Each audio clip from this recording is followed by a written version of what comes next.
Hello guys, ഇന്നൊരു BC day ആണ്. കുട്ടന്മാരെ രാവിലെ രണ്ടുപേരെയും റെഡിയാക്കി ഞാൻ വീട്ടിലോട്ട് പോയി ഒരു കുട്ടനെ ഏൽപ്പിച്ചിട്ട് എനിക്ക് ചേട്ടായിക്കും ഡാഡിക്കും കൂടി സ്ഥലം വരെ പോകണം കേട്ടോ. എന്നിട്ട് പോയിട്ട് വന്നിട്ട് കുട്ടനെ എടുത്തിട്ട് പിന്നെയും ഞങ്ങൾക്ക് ഇന്ന് കുറേ കാര്യങ്ങൾ ചെയ്ത് തീർക്കാനുണ്ട് കേട്ടോ. അങ്ങനെ ഇത് നടക്കുന്നതാണ്. ഞാനും നമ്മുടെ ജോക്കുട്ടൻ ചേട്ടായി കഥയും പറഞ്ഞ് നടക്കും. ഡാഡിയും കൂടി കടയും പറഞ്ഞ് നടക്കും കേട്ടോ.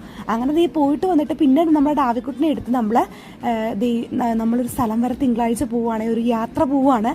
അപ്പം പോകുന്ന വിവരങ്ങളൊക്കെ നമ്മൾ അടുത്ത ഷോർട്സിലൊക്കെ പറയും, എവിടെയാണ് പോകുന്നത് എന്താണ്. അപ്പോൾ അതിനുള്ള ഡ്രസ്സും കാര്യങ്ങളൊക്കെ എടുക്കാൻ വേണ്ടിയിട്ട് ഒരു കടയിൽ കയറി ഇറങ്ങി അവിടെ കിട്ടാനിട്ട് അടുത്ത കട തപ്പി നടക്കുന്നതാണേ. അപ്പോൾ ഇവിടുന്ന് സാധനം കിട്ടും കേട്ടോ. അപ്പോൾ സ്വിമ്മിങ് ക്യാപ്പും അതും ഇതൊക്കെ വാങ്ങിക്കണേ.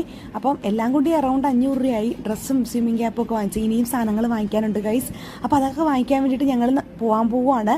അപ്പോൾ ഞങ്ങൾ അങ്ങോട്ട് കുരിയച്ചിൻ്റെ ഇടയിൽ ഈ മട്ടാഞ്ചേരി ഭാഗം അങ്ങോട്ട് പോയപ്പോഴേക്കും പതിവാണല്ലോ ഈ കടകൾ, ഈ നോമ്പൊക്കെ ആയതുകൊണ്ട് സൈഡുകളിലെല്ലാം ഇങ്ങനെ സ്റ്റോള് ഇങ്ങനെ മേശ വിരിച്ച് ഇങ്ങനെ കടികളെല്ലാം നിരത്തി വെച്ചിട്ട് നല്ല മഴ. തിരിച്ചു വന്നപ്പോഴേക്കും അതെല്ലാം തീർന്നു കേട്ടോ പള്ളിയിൽ നിന്ന് വന്നപ്പോൾ. അപ്പോൾ നമ്മൾ ഈ പള്ളിയുടെ വാതിക്കൽ കടി വാങ്ങിക്കുന്നതാണ് നിങ്ങൾ കാണുന്നത്. നമ്മളും നോമ്പോറ കടികൾ വാങ്ങിച്ച് കഴിച്ചോട്ടെ. നല്ല ടേസ്റ്റ് ആയിരിക്കും ഈ സമയത്തെ കടികൾക്കൊക്കെ. അങ്ങനെ തിരിച്ചു വരുന്ന വഴി ദീപമ്മായനെയും അമ്മായിനെയും എല്ലാവരുമായിട്ടൊക്കെ കുറച്ച് നേരം നിന്ന് അടുത്ത ട്രിപ്പും കാര്യങ്ങളൊക്കെ പ്ലാൻ ചെയ്യുന്നതാണ്. അപ്പോൾ അതൊക്കെ കഴിഞ്ഞിട്ട് ഞങ്ങൾ അപ്പാപ്പനും മക്കളും കടയിൽ പോയിട്ട് തിരിച്ചു വരുന്നതാണേ. നമ്മുടെ കുട്ടന്മാരുടെ ചാനൽ നിങ്ങൾ ആദ്യമായിട്ടാണ് കാണുന്നതെങ്കിൽ ഓടിപ്പോയി സബ്സ്ക്രൈബ് ചെയ്യുക. തിരിച്ചു വരുന്ന വഴി ഞങ്ങൾ ജ്യൂസ് കുടിക്കാൻ കയറി. മാംഗോ ഷേക്ക് ആയിരുന്നു കേട്ടോ കുടിച്ചത്. അതെടുക്കാൻ വിട്ടുപോയി.